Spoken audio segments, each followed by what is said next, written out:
excuse the cliche, but it's Miller time. Locked On Bama, your daily podcast on the Alabama Crimson Tide. Part of the Locked On Podcast Network, your team every day.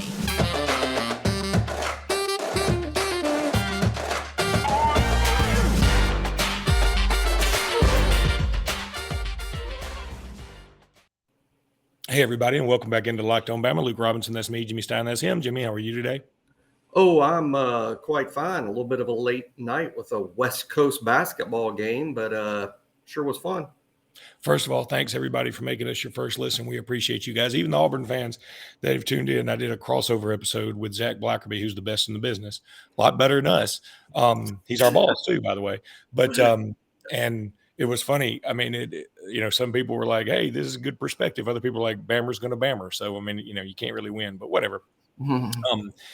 It doesn't matter. It was fun. I love Zach Blackerby. And I got to meet him in the airport, Jimmy. I got to meet him in the airport. He just happened to be in the airport when I was there to pick up my children. So it was cool. This is the first time we've ever met in person. But, Jimmy, I think where we're going to start first is basketball. I know the Iron Bowl is tomorrow. This is going to be an abbreviated podcast. I want to tell everybody immediately because I'm sick. You can probably tell by my voice. I have not been well. My daughter's sick. Everybody's sick. It's awful. But it's okay. The great thing about being sick is I took some NyQuil, went to bed early, but I woke up about 5 minutes ago in the first half of the Alabama game, went back to sleep for halftime, woke up again and got to see the second half. And I'm going to tell you guys something. Look, I've been saying this the whole time. It is not like I'm a genius because any idiot could have seen Brandon Miller play and said these things. Brandon Miller is a freakazoid. I don't know what else to say. He's a freak of nature. He's going to have some bad games, so y'all just prepare yourself for that. He'll have a bad game sometime. But right now, he is playing as well as anybody in these United States of America. And he is amazing. He could end up being the best player Alabama's ever had. And I know it's 5 games in, and that's like way over the top, way hyperbolic.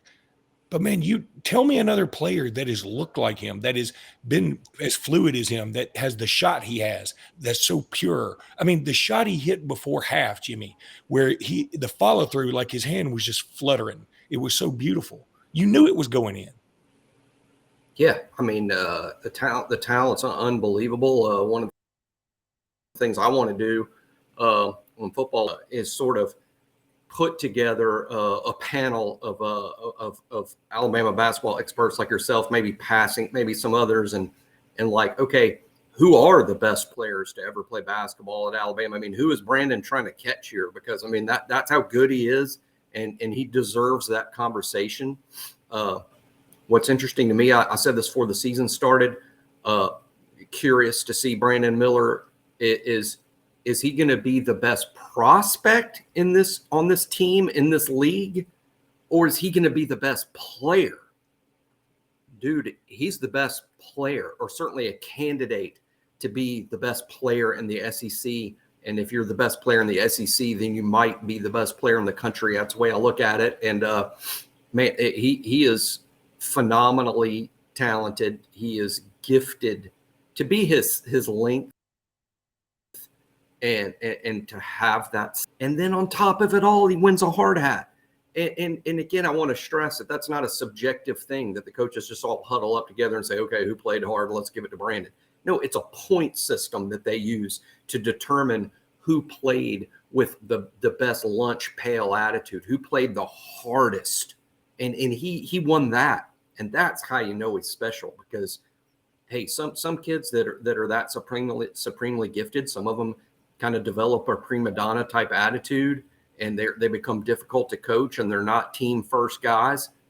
Brandon absolutely is a team first guy, plays within the offense, doesn't really take bad shots, passes the ball, defends, rebounds, had 9 rebounds last night, and led Alabama to a win over blue blood Michigan State, and now UConn, in what is got to be the bluest blooded holiday tournament of all time. Yeah, it really is. And Alabama's a 1-point favorite tonight. So, and UConn's beaten everybody by like 20 points that they played. They just eviscerated Oregon last night. So that's going to be a tough test for Alabama. There's no doubt about it. Noah Clowney also playing much better than we thought. It's kind of crazy that this class was ranked number 3 in the country, and I think they're better than we thought. I mean, the Clowney's been incredible. Miller, of course, has been incredible. And then Namari Burnett, who really this is his first year, man, he played well last night. Everybody did. I mean, Pringle, he didn't get that many minutes, but he played well. Bediako is playing within himself. Now, look, he needs to finish a little better. He definitely does. But you know what? Michigan State also, by the way, did you see that guy step on his ankle? That was total BS. And I hope somebody does something about that, because that's the kind of stuff that gets somebody hurt. And it was clear as day. I also thought the line of the year was Bill Walton said something like, "Can you get that high?" Or I don't know that I can get that high. And the other broadcaster said, "I bet you can," or something like that, talking about a Brandon Miller block. But you're right. Look, we're going to run out of superlatives for Brandon Miller. And what's beautiful is the country is certainly taking notice. He's been called the best freshman by a lot of services now, and I don't think there's any doubt about it. You mentioned, is he the best prospect or best player? Why isn't he both? I mean, he's a better prospect than Oscar Tshiebwe. I think I love Oscar Tshiebwe. I think he's a great player, but he's a better prospect, because if Oscar were a better prospect, he would have gone last year. Well, one of our better comps, and I guess it's Alabama Auburn weekend, so it makes sense. I think one of our better comps that we talked about all off season, Luke, about the basketball team was comparing Brandon Miller to Jabari Smith, and hoping that not only would their games be really similar, and they are very similar in terms of like their skill sets, and they're very similar to me. But what we were hoping is, hey, Auburn had a special season last year. It didn't work out for them in the postseason as they hoped, but they had a special season in large part because Jabari Smith sort of led them to that special season. And can Brandon do the same thing for Alabama that Jabari did for Auburn? So far, the answer is, oh yeah. And maybe, just maybe, Brandon's got a better sporting cast than even Jabari had a year ago. But I find their games very similar.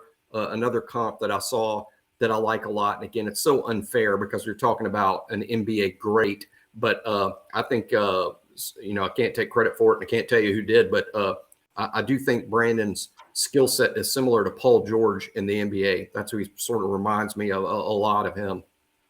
Yeah, and he's got just a tremendous wingspan. Look, shout out to Javon Quinterly too. Man, Quinterly is playing so well to be coming back. And props to him for being cool with coming off the bench. And I mean, he just about had to because of the injury. But I mean, he's taking it so well. He's taking Sears it. Is a good player. Sears is a good player. They need Sears. Oh man, how can I forget Sears? He's Jimmy. I'm so fired up. I'm so fired up. I can't wait for the Gonzaga game in Birmingham. Can't wait for the Houston game. Look, Houston's going to be hell. I mean, they're going to be tough, but I think we got a shot. Let me go ahead and tell everybody about Bet Online. BetOnline.net is where you want to go. That is where the game starts. I'm telling you, anything you want to bet on, you can bet on at BetOnline.net. They got everything: MMA, boxing, horse racing, basketball, football, baseball. There's probably some Japanese baseball league you can bet on through there. I hadn't looked, but I bet there is. If you go to betonline.net, it is so awesome, so easy. It's easy to navigate. It's easy to deposit and easy to withdraw at betonline.net. You will absolutely love it. Go check it out. Go there. That is where the game starts. BetOnline, where the game starts. All right, Jimmy. We've kind of run through the Iron Bowl a lot. So I guess we'll sort of leave that there. But I wanted to spend the second segment still talking about the Lane Kiffin thing, because I think it does affect Alabama so much. No question. Last night, Lane Kiffin and Ole Miss, they lose at home to Mississippi State in very Lane Kiffin-esque fashion. I mean, it was just brutal. He made some really dumb mistakes, if you ask me. And I like Lane Kiffin a lot. I do. I think he's great. But boy, I think the shine's off a little bit, right? I mean, I've been saying if Auburn hires him, I still think it's a good hire. I do. Do I think it's a home run? No, I don't know. There have been some Auburn fans that have had trouble understanding what I'm saying here. Just because I think he's the best hire of this cycle doesn't mean he's a home run, right? I think it can be a stand-up triple. Now I'm thinking it's more of a sliding double. He's a very interesting coach. I think he'll bring instant PR to Auburn, instant notoriety to Auburn, bring the spotlight back to Auburn. But let's also not kid ourselves. I mean, the times he was going for it on fourth down last night, the times he didn't kick a field goal. I mean, all these things, he really he really sort of messed that game up last night. They should have won that. Well, I've been talking about it for a while. I'm a less of a Lane fan than most Alabama fans are. I get that he's funny, and he is. I get that he's cool for a football coach. He certainly is. He's charming. I hate using that word, but I think it just fits him. He talks to the media, and fans swoon. He's also, I think, an outstanding play caller. I think he's a good offense designer. I think he might even be an offensive genius. I'm fine with people calling him that. But this is what now has a pretty long track record. Raiders, USC, FAU, Ole Miss. That's a long track record of being a head coach. And he has really just about 0 good wins. Zero. Who's he beat? What has he done in terms of winning? Chavis, the writer today, on some site, John Chavis is really good. He has a good tweet. Go look at his tweets about Lane's record. He didn't beat a playoff team with the Raiders. He's beaten he's only beaten, I think, in his whole life as a head coach, has beaten 3 teams that finished in the top 25 ever. 3. 2 of them were last season, and one of them was beating Indiana in a bowl game. I mean, he doesn't have big wins. He hasn't built a program that has sustained any success for any period of time. Yeah, he won 10 games at Ole Miss. That is impressive, but he basically beat a lot of teams he was supposed to. He certainly, his best 2 wins last year were Texas A&M. I think he did beat Arkansas, at home in a game that was, by the way, decided on the last play. And that was like the best team he beat. So I just think you can look at Lane's record and be unimpressed. This was the whole reason that if Auburn had hired Lane, and they still might, I'm not too worried. I tell you, Hugh Freeze isn't going to worry me either. But I will flat out state, like the grass is green and the sky is blue, Hugh Freeze is a better coach than Lane Kiffin. Hugh does have big seasons. He has built sustainable, successful programs at Ole Miss and then Liberty. He has won big games. He beat Alabama twice. Lane certainly hadn't done anything like that. Lane's just come close a couple of times. But Hugh Freeze, I think, is a better football coach. Is he as charming and cool and funny? He's none of those things. He's, frankly, as far as I'm concerned, pretty unlikable. But he does win, and he would win at Auburn, I think, more than Lane would. So I hope Auburn does hire Lane and not Hugh. Although, again, Hugh Freeze doesn't frighten me as an Alabama fan. They're not going to hire him now, and his name doesn't come up. The name out there kind of scared me to death was Sonny Dykes. Him and that crazy offense and running up and down, and the same offense Tennessee has, and that stuff will work against Alabama, work against anybody. And Sonny Dykes, that name's what scared me, and thankfully he's not in their top 5. Yeah, and I'm with you on everything you said. I also think Hugh Freeze is a better fit for Auburn. I think Hugh Freeze would embrace Auburn. And their mantra now is, if you love Auburn, Auburn will love you back. And frankly, I agree with that. Now, I can spin that to the Alabama take perspective is that's a cultish mentality. The Auburn take is this a family mentality. I understand that's what rivals do. But I think Hugh Freeze would embrace Auburn, love Auburn. I think he's got a place at Lake Martin. I think he even might be a member at Willow Point Country Club, where I grew up. And I think he's got a daughter at Auburn. He would just put his arms around Auburn. And as long as he wins, I think Auburn would put their arms around him back. Now, Lane, he would be the best coach in a while. I think he's better than Gus, probably. I think one of the things that I respect Hugh for in terms of why I think he's a good coach, Luke, is regardless of how he got players at Ole Miss, I think he understands that it all has to be about recruiting. Yeah. It all has to be about recruiting.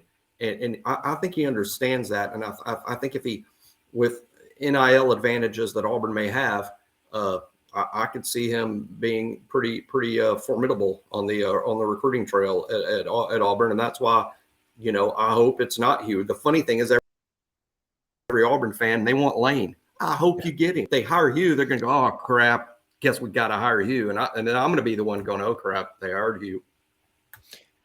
If somebody doesn't bring an inflatable sex doll to the Iron Bowl next year, if they hire Hugh Freeze, I'm going to be upset.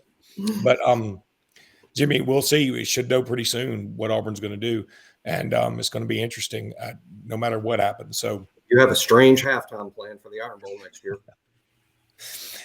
that's going to do it for me because I'm seriously about to pass out. So regardless, I hope everybody has a great Iron Bowl. Hope everybody had a wonderful Thanksgiving, and we will talk to you guys again after the Iron Bowl. Until then, roll tide, everybody. Roll Tide.